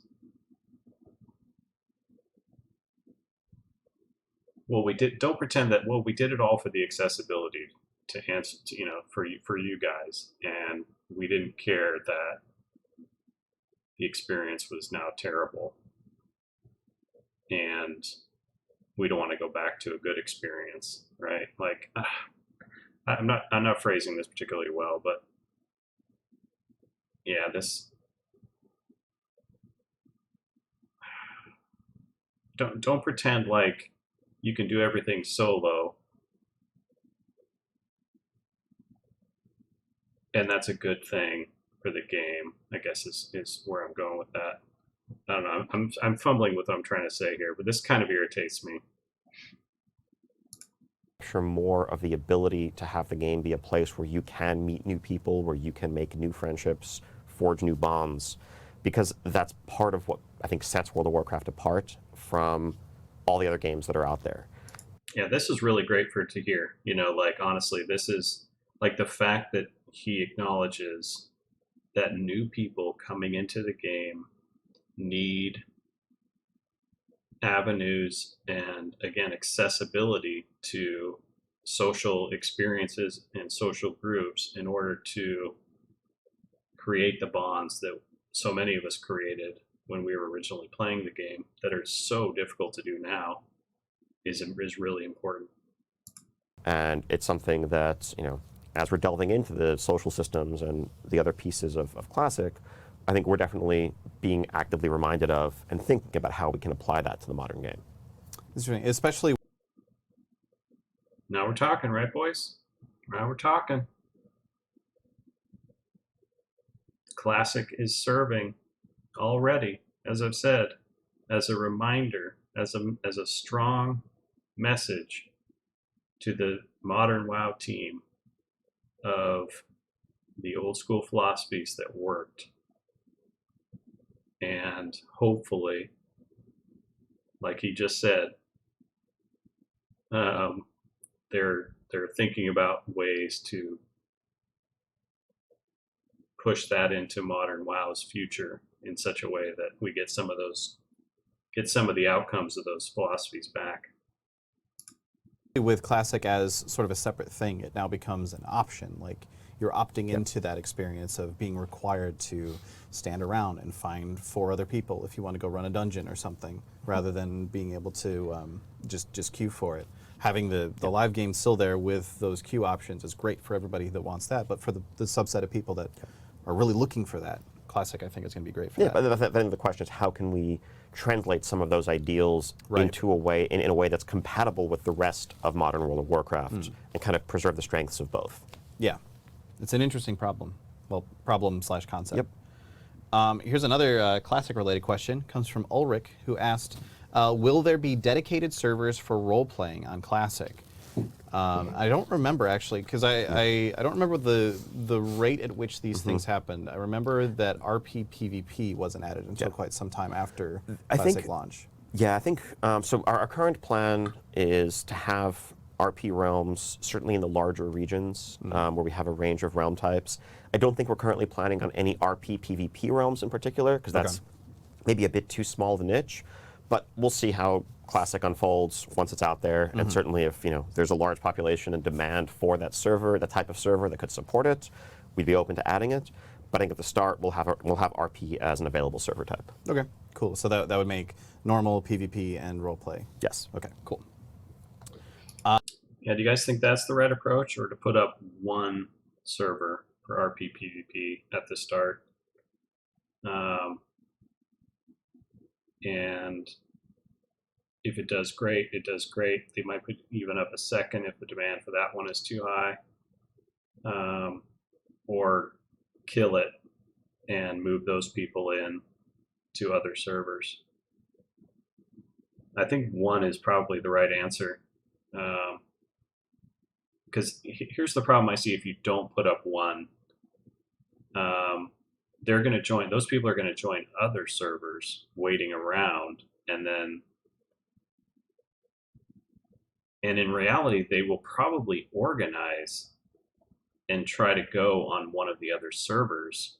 So all of those people will be on a select group of servers, potentially one, and then when an RP PvP server comes out, that server is going to get gutted as all of those people move to that server, potentially, depending on the timing of the release and whatnot, which could do a lot of damage to the server they chose.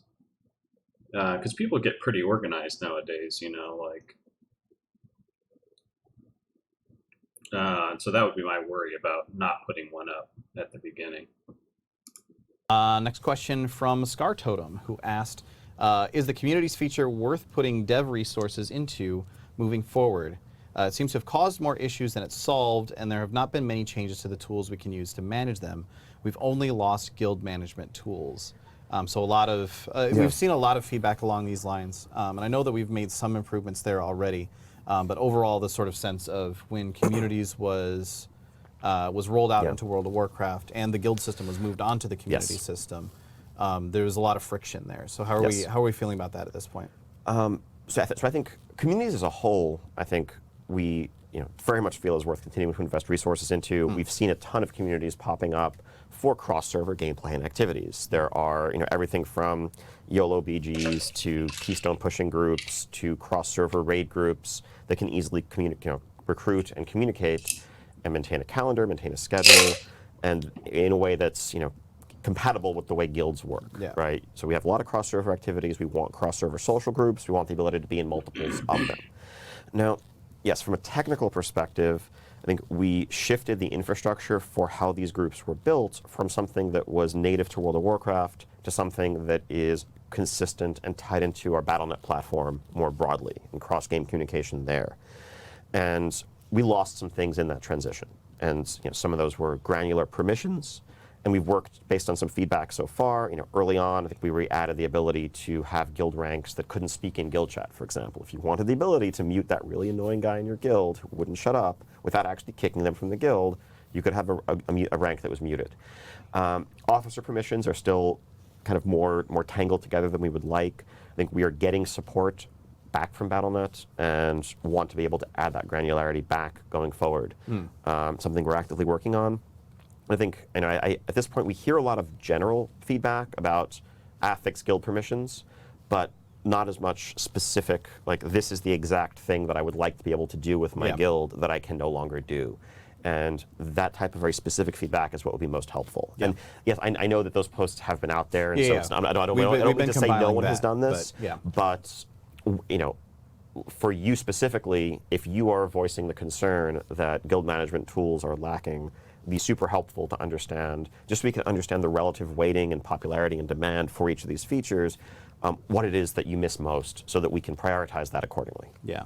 Yeah, then that's something worth calling out for, like, just feedback in general. A lot of times we'll see things about class design. Really happy they answered this one. I don't think it's a huge issue in the game, but what is a huge issue is not enough attention is being put into things like social systems, world systems, things that support those other elements of the game. And so having someone say, hey, we want more attention placed in this stuff, I think is really important. And it's good that they start realizing that this is where or people have to be put on this stuff full time, to figure out ways to get some of these systems back and improve these aspects of the game. So I'm glad this question was asked and they talked about it a little bit. Or things about Azerite armor or islands and so on and so forth, where we'll see general feedback of, like, this isn't fun, or I don't like this, or when are you going to fix this?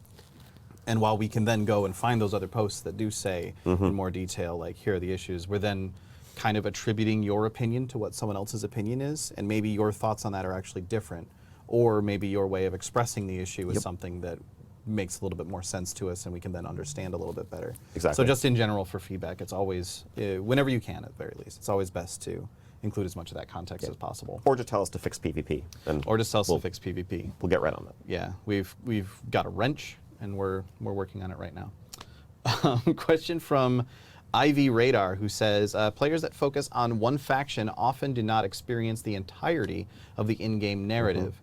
Is the two sides to every tale achievement indicative, that's a difficult word for me today for some reason, of possible,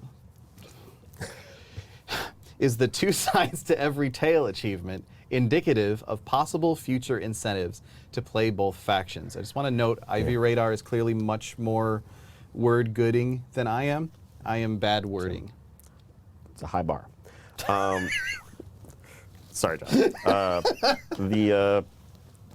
Yeah, so I think this is something that we wanted to do to recognize the fact that there are two very distinct narratives in Battle for Azeroth, and for players who do play characters on both sides, I think it's cool to have a reward that acknowledges that what they've done, maybe to nudge people to check out the other side if it's something that you're at all inclined to do. I wouldn't say this is the beginning of a pattern or a trend on our end. I think most players primarily play one faction or the other. And whether you're Alliance or whether you're Horde, for most people, that's actually part of their World of Warcraft identity. And Sorry to interrupt this. I have attacked Josh a fair bit in the past. Um, Maybe my tolerance is going up, but he hasn't bothered me as much today. He's definitely, the things he has said a number of times, like again, undo some of the damage control, that Ian's trying to do, where he just talks about design aspects that he shouldn't. But and he definitely identifies as being part of the dev team. Like he even said, "We're doing this. We're at an interesting place in development. Like, and that's fair to an extent because he works at the company, right? Um, but it's interesting. Like, he definitely isn't shy about talking about stuff that Ian should be talking about, right? Trying to weigh in on things.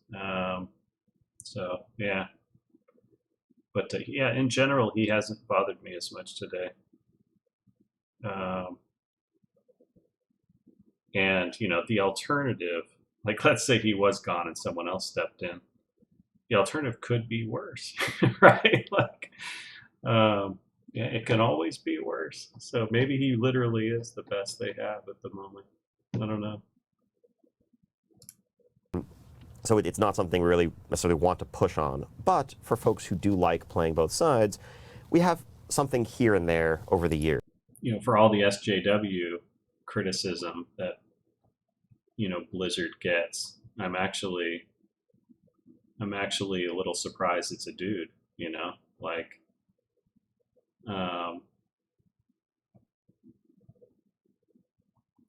so that's another comment. Right? We had a double agent achievement a ways back for just having a max level character on each side, and this was something that felt specific to Battle for Azeroth. But I wouldn't expect us to do much more of that going forward. Okay. Except where it makes sense. Yeah, it's like every once in a while we'll just sort of. So basically, it's not some sort of broad like trying to force people into playing both factions thing. It's more of a like, hey, this is a cool thing that we could do. Yep. Cool. Question from Jito, who asked, what are your thoughts on gold as a currency in WoW today? Are you happy with the cost of repairs and the gold gained from completing quests? And what are your thoughts on the prevalence of players offering services in exchange for gold? So it's kind of a lot of questions there, sort of revolving around the... Well, this answers the first question. I suppose he's trying to get at, how do you feel, gold as a currency is still relevant, and this answers that question, right? Like, the fact that people do things for gold means gold still has value. Now, gold equaling playtime because of the WoW tokens, that's pretty much always going to make sure that gold has value. Without tokens, would it still have that much value? Don't know, maybe, but yeah. Bubble of how do you feel about gold and its function in World of Warcraft? It's really important, I think, to have a healthy economy. I think it's really important for gold to feel like it has value, for a bunch of gold to feel exciting and like a good reward, to feel like if you get some rare pet or transmog item or raid BOE that you can sell, that is something that makes you happy because gold means something. The alternative would be a very flat, dull economy. We also want to be mindful of just the baseline costs of functioning in the game and the activities that are the best sources of gold. I think we've made a lot of adjustments to our economy in Battle for Azeroth, and actually pretty happy with where things have settled out now. In Warlords of Draenor and Legion, by far the best way to get gold was to have multiple characters and run offline missions, and those who did that became millionaires. Those who didn't were just trying to scrape by. There was huge inflation, the costs of everything were skyrocketing, and that was kind of an awkward place for the economy as a whole to be.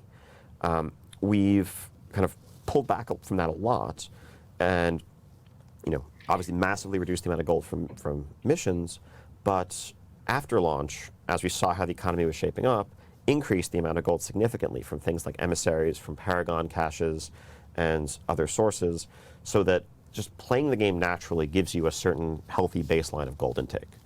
And that's enough to support repairs. It's enough to support sort of the basics there. Now, if you're looking at guild raiding and you're burning through tons of consumables and Vantis runes and so forth, I think there's a larger guild economy at work where guilds can pool their resources through crafters to make items like cauldrons, where they can sell BOE items, on the auction house to help fund those, as well as repairs. And so I think we're looking at we want a baseline healthy economy where sinks like repairs and travel costs and basic reagent costs are easily covered by the natural gold that you acquire while playing the game naturally, but also luxury items like the Brontosaurus mount that people who are auction house barons or really actively pursuing gold collection as a primary activity can chase after and feel rewarded by. Second half of the question is just to respond to the first part there, that was good. That was actually very good. It demonstrated a knowledge of economy. It explained how the things that they look at when they talk about the game design of economy to share with people so that they have a deeper understanding or at least understand that they think about these things. And yeah, they showed some specific knowledge, which was good. I think that's what a lot of people want from this Q&A, some understanding of how they do things and for it to come across as knowledgeable, right? So he did a good job there, which, surprised me a little just because, again, I was saying how most of the time he speaks about progression and itemization and that kind of stuff with a high confidence level, but not a lot of other types of things. And I put economy sort of attached, right? Yeah, that was good in terms of like demonstrating that's not the only thing that he's knowledgeable about is progression and rating and itemization, acquisition. So pretty good. I like that answer. Let's see what else he does with it. So selling runs, selling services for gold, I think this is something that has gone on in various forms just about forever. I mean, I actually personally remember, well over a dozen years ago, back in 2005, 2006, like bringing someone along to Blackwing Lair and selling them a trinket from Nefarian for a couple thousand gold at the time, which was an unfathomable price. But people who have a lot of gold in a world where gold is valuable are always going to be looking to exchange that for rewards, and if players want it, those deals will happen. I think it's certainly healthier to have that happen through the in-game medium of gold than sketchy, external services. Yeah. That this way, if you can save up for gold, you can have an experience. I think where it's ickier is where it feels like it's dominating communication channels, where you go in the pre-made group finder and you're just looking for a Mythic Plus run to actually join so that you can run the key, and it feels like you're seeing advertisements and selling. And I think we've tried to change our policies there to encourage reporting of advertisements through those services. But ultimately, I don't know how we would stop this if we wanted to, right? If there is demand on both sides, there are people who have a bunch of gold and don't have the social network or the skill set to join a high-end raid guild or to complete some high-end Mythic Plus run. And on the other hand, there are people who have that skill set but want gold. That's going to happen whether we like it or not. Yeah. And so I think it's more about a matter of managing it so that it's not intrusive upon the rest of players' ordinary activities who are just looking to find people to run with without any buying or selling involved. I respect that answer as well. Yeah, I mean, sort of everyone's threshold is different on this. Like, what should gold be allowed to? What kinds of things should be allowed when it comes to players buying things with gold in terms of like services? Hey, I'm a low-level character. I've saved up, 50 gold by grinding. I need someone to escort me through Stranglethorn Vale so I can get the Booty Bay flight path. Like that place is just full of PvPers and I can't get there. Hey, would you escort me and I'll give you 50 gold? Like that seems like that's fine. That's a service that seems totally acceptable, right? And then it's the other extreme is, hey, well, I want to be AFK during a raid run of 25 or 40 man people. I'm going to give you X amount of gold, and you're going to farm me a certain drop, right? That's where people start to like be like, what? Um, and then, there's a lot of things in between. Uh, so, but I do think a lot of that is healthy, and a lot of that is just it's a good social thing. It's a good economy thing. Um, and can create experiences, right? So it is tough to police the differences, in a lot of places. Um, but the thing that he also said was until it gets to a point where it's intrusive. Um, the example he didn't give, because he was talking about gold sellers, like, well, all I want to do is run Mythic Plus, and I pop it, and it's like every one is like a gold seller. I assume he meant, and this is kind of the situation I'm concerned with, is every one of them is like there's a gold buy-in on top because the demand is so high, that it's like the top 20 search results are, you're not just looking for a group, but you also have to have 5,000 gold or whatever to give to somebody to make the run. That gets really problematic. Okay. We're starting to get short on time, so I'm just going to go ahead and move on. Next question comes from R3 John, who asked, will the Demon Hunter realm restrictions be removed at any point during or after BFA? So right now being that you need to have a character of, is it 98 or is it 100 you have to have on a server right now? It's somewhere around there. I forget. I think it's around that. Yeah, in order to be able to create a Demon Hunter. And you also can only have one Demon Hunter per server. Yeah, that as well. No plan, so we're not going to remove that restriction during Battle for Azeroth. At some point in the future, I think we certainly will. Okay. Just as we did with Death Knight. The Death Knight restriction remained in place for a while. I think some of it just has to do with the proximity of the Demon Hunter starting level to max level. And Right, yeah. really, the main reason for this restriction is that otherwise, the right way to do transmog hunting, the right way to do any sort of collecting, would be to just make 24 Demon Hunters across all your servers and go kill Arthas, a million times on your Demon Hunters every week, delete your Demon Hunter and make a new one. Yeah. And there's a lot. I think that's heavily abusive, and you're not actually making the Demon Hunters because you really want that many Demon Hunters. You're just doing it because it's Because they're high the level. shortcut for farming the stuff you want to farm. At some point where Dirty transmog creating emergent exploitive behaviors. Oh, transmog. Would have gotten away with it if it weren't for you damn kids. a Demon Hunter starting level is not as big a deal relative to our end game, that restriction will go away, but it's too soon to say when that is. Okay. Cool. Question here from CU Roar or Kuror, who says, several of the fights in BOD and Mythic have been particularly punishing to guilds with heavy melee compositions, such as Rastakhan and Stormwall. Going forward, will we see fights that aren't so punishing on composition based on range versus melee?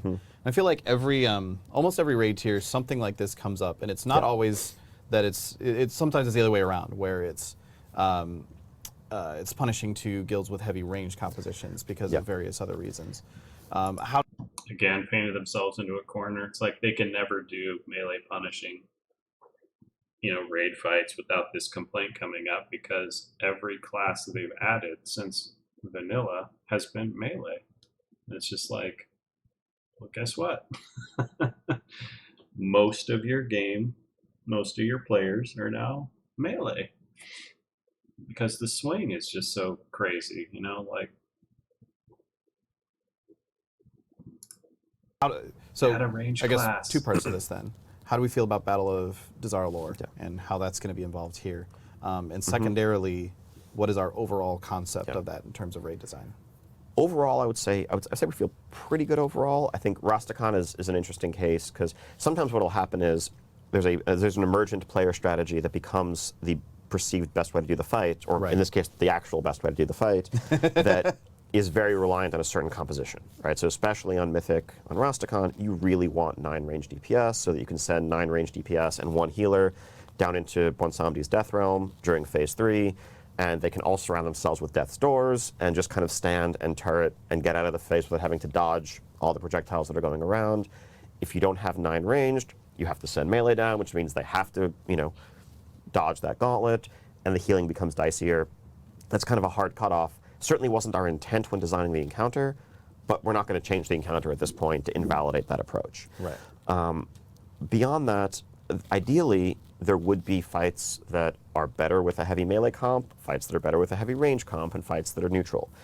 And some of that is on class design and making sure that melee offers some advantages versus clearly the mobility that ranged always have. Melee traditionally have had better interrupts, but there's other aspects to to strengths and weaknesses there. And some of it's on encounter design. I think we saw with a fight like Mithrax and Uldir, the ability targeting of the essence orbs on that fight drastically kind of inverted the fight from initially being very melee unfriendly to making it very melee friendly, where guilds started to bring more melee because melee couldn't be targeted by one of the signature abilities on the fight. Right. Excuse me. And that's something we have control over. So ideally, there shouldn't be a single best composition for an entire raid zone, and you should have strengths and weaknesses. And I'm so happy to see him do that. I do that all the time when I'm talking for a long time. It's so good. Little deep breath randomly triggering. and if guilds have deeper rosters, that can be something that they can draw upon as they tackle the zone as a whole. Okay. And that's also sometimes it's just sort of part of the puzzle of endgame raiding is figuring out we've gotten to this fight and especially at the mythic level. I guess if it starts getting into like heroic and normal and it's like, okay, you need to sit your shaman so you can bring in somebody else. That's less I guess acceptable in that case. Yeah, and I think it's all at this. At the hardcore mythic level, it's a lot more common for these guilds to have rosters that are bigger than just the number of people that you're having inside the raid instance, or even having people with alts that are able to switch over. And so sometimes that can be a cool part of figuring out the fight as well. Is hey, if we have our rogue switch on his hunter, then suddenly this is so much different. Yeah, totally. And I think there's also a big difference between melee friendly or unfriendly and a hard ceiling on the number of melee that you can bring before some mechanic just becomes like critically fatal. Like those were problems on pre-change Mithrax, Fetid Devourer as well, where it's just like if you have too many melee, there literally isn't enough room for all of them to safely attack the boss at the same time without exposing each other to fatal mechanics. Yeah, like thinking back to some fights in the past, actually thinking all the way back to like Kel'Thuzad in Naxxramas ages ago. Sure. That was a fight where if you wanted kind of a mix of ranged and melee. If you had too many melee, then Kel'Thuzad just started killing your entire melee group from time to time. So, all right, moving on. Next question comes from Mr. GM, who said, "Is there a specific reason why BFA dungeons don't give rep related to their respective zones, such as Waycrest Manor, giving Order of Embers rep, etc.? Would love to see this return. This has been a very common request." From players wanting to, essentially, reputation has become very important in World of Warcraft, especially for things like unlocking flight or unlocking allied races and so on. Are we looking at the potential of being able to gain that reputation just by running dungeons? I think, honestly, I think it's unlikely at this point. For certain reputations, that may make sense going forward. If there's anything that's tied to a dungeon or, not every reputation has to be the same, but I think the reputations that we add right now and the rewards associated with them really are tied to outdoor activities. They're designed to be, you have your world quests, you have your emissaries that you do that give you a smattering of random rewards over time, but as you're doing that, you're progressing towards fixed reputation rewards that are on a vendor, and that's kind of designed to be an outdoor world system. If we mix dungeons into that, then really the right way to get a lot of these reps might turn into just chain running Waycrest Manor, let's say, over and over and over again, powering through the entire reputation, being utterly sick of Waycrest Manor by the time you've done that, but also undermining what's designed to be an outdoor system. Dungeons have their own progression system for itemization and cosmetics. And undermine the dungeon system across the board as well. I'm really happy that they answered this question for two reasons. One, because they're going to say no, and saying no is so important, right? Saying no to your player base is so important because we've seen the damage that always saying yes can cause, and so good on them. good for saying it and good for taking a question to, again, publicly say no in a forum, because they could have just picked questions where they always say yes, everything was positive. So good that they took the time out to say no. Let's pick a question where I'm going to say no, I'm not going to give you that thing that you want,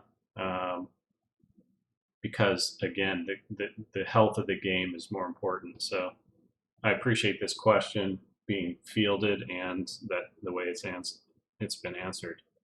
And I also agree with um, the points being made in that don't take a thing that's its own area of the game and just latch the reward structure on top of something else that other people are already doing. So, because you've lessened the amount of content you have, and content I use with quotes just because I don't know how fun rip grinds actually are. Back in my day, they were not very fun. They were pretty much just pure grinds. I don't know how much better they've gotten over the years, but I imagine they're still quite a bit just grindy. Medics and rewards, and we've chosen to keep those separate. It's not always doesn't always necessarily have to be that case, Right. but for how we've used reputations with emissaries, both in Legion and Battle for Azeroth, it makes sense for it to be that way. Yeah, that's a really good point. Like a lot of people will look back to like during I believe it was Cataclysm, where you could just where you had the tabards that you could just basically pick what reputation you were earning while you're running dungeons. It's important to note that reputation was used for a very different application back then. And right, I mean, you were getting like helm enchants and things like that, but also there weren't really robust ways of getting those reputations other than dungeons for the most part. There may be a smattering of daily quests where you could go to Twilight Highlands and do like 3 Wildhammer quests or something, or do a couple things, in Deep Home for Therazane. It's very different from the structure that we have now, where there are thousands of points of reputation to be earned on a regular basis, just through outdoor world content. Yeah. Yeah, cosmetic stuff too is so difficult. Like unique mount, you want it to be cool, right? And one of the things that makes it cool is its scarcity. Like when everyone's running around with a certain mount, who gives a crap? But if you're one of the 3 people on the server, then you turn some heads, when you get that cool thing. And so the acquisition of it has to either be connected to something that requires a massive amount of skill that only a few people can attain, which is there aren't very many systems that are built around that, PvP being one. Or it's just such an unhealthy, scary grind that most sane people just won't do it, like they give up at some point, and so it was always a difficult thing to like maintain scarcity so that the people that did have it were, treated with, I don't want to say respect, but but we're looked at in a special light, because they had this thing that very few people had, without, again, like, but that person had to do a pretty unfun thing, in order to achieve that. So something that game designers typically are like, I don't really want to create a system where a really cool mount that everybody wants is gated behind this ridiculously exhausting grind. So it's always been a difficult one to manage. Yeah, nowadays the reputations are used as more of a metric of how much of this type of content have you been doing, which is why putting it on different content doesn't make as much sense, because then it's... Anyway, moving on. Next question comes from Batrafa, who says, Hunters have Hot Tea back. Xalatath reappears in a quest line. Any chance demo locks will get to see Thalkeel again? Certainly possible. I think, there's... part of the fun of the characters that we introduced in Legion, especially where there were more sentient weapons or sentient characters associated with them, those can be returning characters going forward wherever it makes sense. Hadi was kind of a special case because clearly that was a beloved companion for so many hunters. Finding a way to let you continue to use Hadi even without wielding Titan Strike was something that we knew we needed to do pretty much the second we took artifacts away at the start of BFA. Xalatath, as we will see in the coming weeks, will play an interesting role in the events to follow, and Yeah. will tie into various places where our plot's going. No specific plans or nothing to announce right now with Falkiel, but definitely on the list of familiar, fun characters that would be great to revisit in the future. Yeah, Cool. and that's a worthwhile note as well. Hati was kind of this beloved companion that was very, very specific to Yes. hunters, and really, really, the hunters wanted to have their pet back. Xalatath is more of a, this was just a really interesting character, even beyond the scope necessarily Yeah. of just Shadow Priest. So it will be interesting to see Hati. how that story unfolds. I don't even know how that story unfolds. So that's pretty much all the time that we have for today, guys. Thank you so much for hanging out and chatting with us as we go through these questions. Ian, thank you so much for being here once again. Yeah, it's a blast joining as us. always. Yeah, and nothing major broke during the broadcast. As far as we know. As far as we know, there was a thing that happened, but I fixed it. It's fine. We're going to be back in just a few weeks. We're going to have some really interesting details for you guys to share before too much longer. Keep an eye out for announcements on that. But in the meantime, that's it from us. Thanks for watching, everybody, and we will see you next time. Thank you all. It's been a blast. Just look at Ian's face. You'll see he had a great time all over it. He's running analytics now to see if we enjoyed it, and that will determine whether or not they do more of it. So, according to these analytics, yeah, there aren't going to be that many more. People aren't having fun, apparently. Great line, Mitch, by the way, where he was coughing and you were like, he almost coughed up one of his circuit boards. I always think in terms of, oh, my monocle popped out of my eye, but yeah. I like the circuit board.